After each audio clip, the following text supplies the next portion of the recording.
नमस्कार दोस्तों, मैं सोनू शर्मा। सोचिए एक आदमी जो सुबह 7 बजे सो के उठता है, अपने ही लगाए अलार्म को गाली देता है, नहाता है, मन मारकर वही जूते पहनता है और फिर वो पकड़ता है भीड़ से भरी वही बस या वही मेट्रो और पहुंचता है उसी ऑफिस की बिल्डिंग में जो बाहर से एक शानदार कॉर्पोरेट टावर है, लेकिन अंदर से शायद एक मानसिक जेल।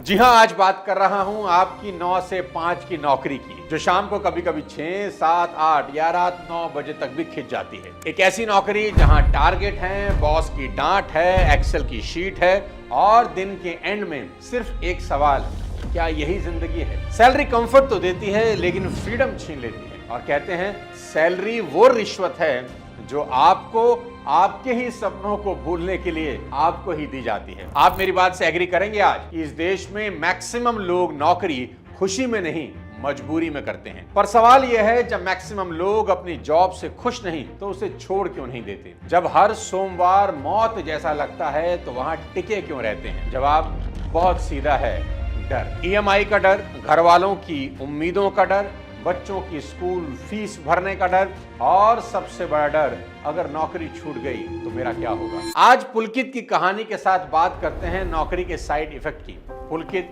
मेरा करीबी है, पिछले 12 सालों से जॉब कर रहा है। कल रात उसका फोन आया, आवाज में थकावट नहीं, टूटन थी। बोला, सोनू सर, मैं मेंटली बर्नआउट हो चुका हूं। हर दिन वही टारगेट, वही मीटिंग, वही बॉस की डांट और वही फिक्स सैलरी। न मैं खुश हूं न मेरा परिवार। ऐसा लगता है जैसे जिंदगी को किसी ने Ctrl+C Ctrl+V पर डाल दिया हो। हर सुबह सोचता हूं कि आज कुछ नया करूंगा, लेकिन हर शाम डेडलाइंस के ताबूत में बंद होकर थका हारा घर लौट आता हूं। और मेरा बॉस वो व्हाट्सएप पे इमोशनल कोट भेजता रहता है, विनर्स डोंट स्लीप बोलता है। उसे कौन समझाए कि हम विनर्स नहीं इंसान हैं। और ऑफिस के जंजाल में अब हंसना तक छूट गया है। अब तो हम हंसते भी हैं लेकिन सिर्फ टीम चैट में इमोजी डालकर, असल में अंदर से खंडर बन चुके हैं। और जब कोई पूछता है कैसे हो तो मैं जवाब देता हूं बिजी हूं, जैसे बिजी होना कोई बैज ऑफ ऑनर हो। मैं समझ रहा हूं कि नौकरी सिर्फ मेरे बिलों का भुगतान कर रही है और कुछ नहीं। पुलकित बोला, अब तो ऐसा लगने लगा है शायद यही जिंदगी है। मैंने कहा, पुलकित ये जिंदगी नहीं है, ये कॉर्पोरेट ट्रैप है। उसने कहा, सारी क्रिएटिविटी खत्म होगी लगती है। मैंने कहा, जब दिमाग सिर्फ सर्वाइवल मोड में फंसा हो तो क्रिएशन की कोई खिड़की खुलती ही नहीं। और ये जो क्रिएटिविटी होती है ना, ये एकदम से कभी नहीं मरती। ये हर रोज एक एक पिक्सल की तरह फेड होती है, जैसे पुरानी तस्वीरें वक्त के साथ धुंधली होती जाती हैं। और सबसे दर्दनाक बात यह होती है कि इंसान खुद भूल जाता है कि वो कभी कुछ नया सोच भी सकता था। धीरे धीरे इमेजिनेशन के सारे दरवाजे बंद हो जाते हैं और एक दिन आप बैठकर गूगल से पूछते हैं how to be creative again, और गूगल ठहाका मारकर कहता है, if you want to be creative do some business. क्योंकि जॉब में आप दूसरों के सपनों को पूरा करते हैं, लेकिन बिजनेस में आप अपनी सोच को जिंदा रखते हैं और जहां सोच जिंदा है वहीं क्रिएटिविटी पलती है। लेकिन जैसे ही मैंने पुलकित से कहा कि बिजनेस कर ले, उसको लगा जैसे मैंने उसकी दोनों किडनी मांग ली हूं। उसने कहा, बिजनेस करने के लिए बहुत सारा एक्सपीरियंस चाहिए जो मुझ में नहीं है, और बिजनेस करने के लिए बहुत सारा कैपिटल भी चाहिए, वो भी मेरे पास नहीं है। मैंने उससे कहा, तू गलत है, पूरी तरह से गलत। बिजनेस करने के लिए एक्सपीरियंस और कैपिटल से ज्यादा जरूरी होती है हिम्मत और भूख। वो बोला, मैं समझा नहीं। मैंने कहा, मैं तुझे कुछ रियल लाइफ एग्जांपल से समझाता हूं। कैलाश कटकर, महाराष्ट्र के छोटे गांव रहीमतपुर से आने वाले कैलाश कटकर ने सिर्फ 400 रुपए की नौकरी से शुरुआत करी। उन्होंने 15,000 से रेडियो रिपेयर की दुकान खोली और कंप्यूटर वायरस से लड़ने के लिए सॉफ्टवेयर बनाना शुरू किया। इसी से जन्म हुआ क्विक हिल टेक्नोलॉजीज का, जिसकी आज ब्रांड वैल्यू 3425 करोड़ है। श्री लक्ष्मी सुरेश, केरल की श्री लक्ष्मी ने सिर्फ 8 साल की उम्र में अपनी स्कूल की वेबसाइट बना दी और 11 साल की उम्र में ई डिजाइन टेक्नोलॉजीज नाम की कंपनी शुरू की। उन्होंने माइक्रोसॉफ्ट, नोकिया, कोका कोला जैसे ब्रांड के लिए वेबसाइट डिजाइन की। आज उनकी नेटवर्थ 50 करोड़ रुपए की है। तिलक मेहता, 13 साल की उम्र में तिलक मेहता ने पेपर्स एंड पार्सल नाम की डिजिटल कुरियर सर्विस शुरू की, जो मुंबई की डब्बे वालों के साथ मिलकर काम करती है। हालांकि स्केलिंग में चुनौतियां आई, चैलेंजेस आए, फिर भी वह यूथ आइकन बन गए। रीवा एमपी के अनुभव दुबे यूपीएससी की तैयारी छोड़कर 3 लाख से चाय सुट्टा बार शुरू करते हैं। आज ये ब्रांड भारत और विदेशों में 450 से ज्यादा आउटलेट के साथ हर महीने लाखों कुल्हड़ चाय बेचता है। आज उनकी कंपनी का सालाना रेवेन्यू कोई 150 करोड़ पहुंच गया है। रितेश अग्रवाल, ओडिशा से आने वाले रितेश अग्रवाल ने 19 साल की उम्र में ओयो रूम की शुरुआत की। कंपनी आज दुनिया की सबसे बड़ी होटल चेन में से एक है और नेटवर्क 15 से 20 हजार करोड़ के बीच है। मैंने पुलकित से फिर कहा कि इन सभी कहानियों में एक चीज साफ है, अगर आपके पास आइडिया है तो एक्सपीरियंस और कैपिटल बस बहाना है। इन सभी लोगों ने कोई बड़ा सेटअप, एमबीए या बड़ी फंडिंग से शुरुआत नहीं करी, बस एक बर्निंग डिजायर थी कि कुछ अपना करना है, बड़ा करना है। बिजनेस करना आज देखो बहुत आसान हो गया है, क्योंकि आज आपको सिर्फ फ्रंट देखना है। बैकएंड के सभी काम करने के लिए आज देश में ओडू जैसे शानदार प्लेटफॉर्म है। पुलकित अब हैरान होकर पूछने लगा कि ये ओडू क्या है। मैंने उसे बताया कि ओडू एक simple to use business management software है जिसे छोटी बड़ी हर कंपनी यूज कर सकती है।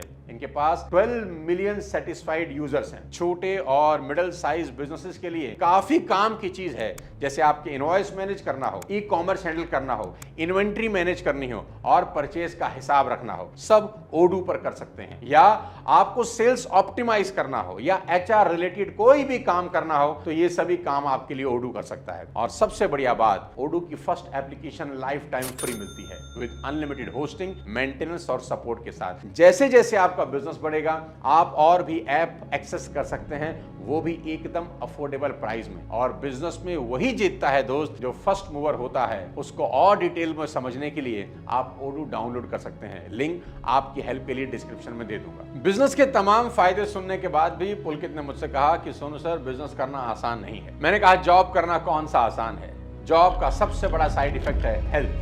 9 घंटे चेयर पर बैठकर एक्सेल की चिड़िया उड़ाते उड़ाते आपकी रीढ़ की हड्डी सीधी की सीधी रह जाती है। पेट बाहर निकल आता है जैसे किसी ने डायपर में आलू भर दिए हो। सर दर्द आपका बेस्ट फ्रेंड बन जाता है। देर भर स्क्रीन के सामने बैठकर आंखें पत्थर जैसी हो जाती हैं। फिर ऑफिस में 10 मिनट की टी ब्रेक में 4 बिस्कुट, 2 समोसे और गॉसिप के साथ पेट भरा जाता है और फिर शिकायत करते हैं पेट कम क्यों नहीं हो रहा। भाई पेट कम नहीं होगा, पेट अब आपका परमानेंट रेजिडेंट है, चुपचाप सीटीसी का हिस्सा बन चुका है। रोमांटिक डिनर कन्वर्ट हो जाते हैं क्लाइंट डिनर। आप अपनी बीवी से ज्यादा अपने आउटलुक कैलेंडर के साथ टाइम बिताने लगते हो। और सबसे ज्यादा गुस्सा तब आता है जब जबरदस्ती बॉस की बातों पर हंसना पड़ता है, चाहे आपका मन कर रहा है उसी के कीबोर्ड से उसी का सर फोड़ देने का। और फिर आता है फैमिली डिस्कनेक्ट। आप अपने बच्चों के बड़े होने के पल मिस करते हो। मम्मी पापा की तबीयत का हाल कॉल सेंटर से पूछते हो। बच्चा जब पहली बार चलना सीखता है तो आप ऑफिस में प्रेजेंटेशन बना रहे होते हो। और जब पहली बार पापा बोलता है तो आप किसी कॉन्फ्रेंस कॉल में म्यूट होकर जी हाँ नोटेड कह रहे होते हो।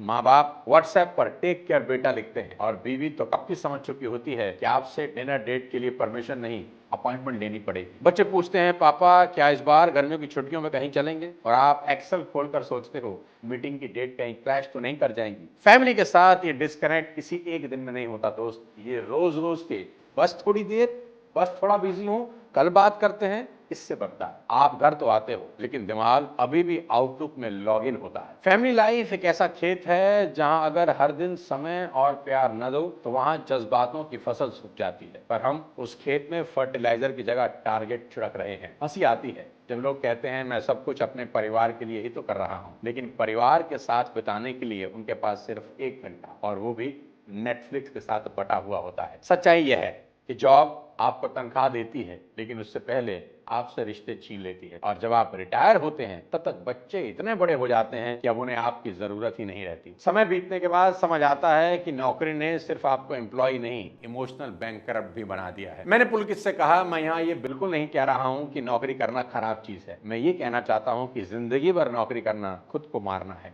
अपनी क्रिएटिविटी को मारना है, अपने सपनों को मारना है। आज के इस दौर में जब वैसे ही एआई करोड़ों नौकरियां निकल रहा है, तुम्हें अभी से कुछ हटकर सोचना ही चाहिए। अपने लिए इनकम के कुछ और रास्ते तलाश करने चाहिए। अगर धीरूभाई अंबानी, एलन मस्क या रितेश अग्रवाल ने सोचा होता कि एक अच्छी जॉब कर लेते हैं तो आज लाखों लोग उनकी कंपनी में नौकरी नहीं करते। देखो समाधान आसान है, सोल्यूशन बहुत सिंपल है। अगर आप 9 से लेकर 5 के इस ट्रैप से निकलना चाहते हो तो सबसे पहले अपने इवनिंग आवर्स को अर्निंग आवर्स में बदलना होगा। आप वीकेंड में फ्रीलांसिंग सीख सकते हो, यूट्यूब चैनल शुरू कर सकते हो, Amazon पर कुछ सेल कर सकते हो, ब्लॉगिंग, कंटेंट क्रिएशन, कंसल्टिंग या खुद की छोटी सी सर्विस, कुछ भी नया शुरू कर सकते हो। याद रखो अगर तुम शाम को 2 घंटे अपने सपनों को नहीं दोगे तो कोई और तुम्हें अपने सपनों के लिए सुबह 9 बजे ऑफिस बुला लेगा। जॉब के साइड इफेक्ट आपको आज नहीं तो कल पकड़ ही लेंगे। इसलिए जागो, सीखो, ग्रो करो और अपने सपनों को सिर्फ वीकेंड पर मत जियो। साइड हसल शुरू करो, नए स्किल सीखो खुद का कुछ करो, ताकि एक दिन आप भी कह सकें कि मैंने भी 9 से 5 से ही शुरू किया था, लेकिन अब मैं खुद अपनी ज़िंदगी का मालिक हूँ। क्योंकि अगर अभी नहीं उठे तो ज़िंदगी बीत जाएगी।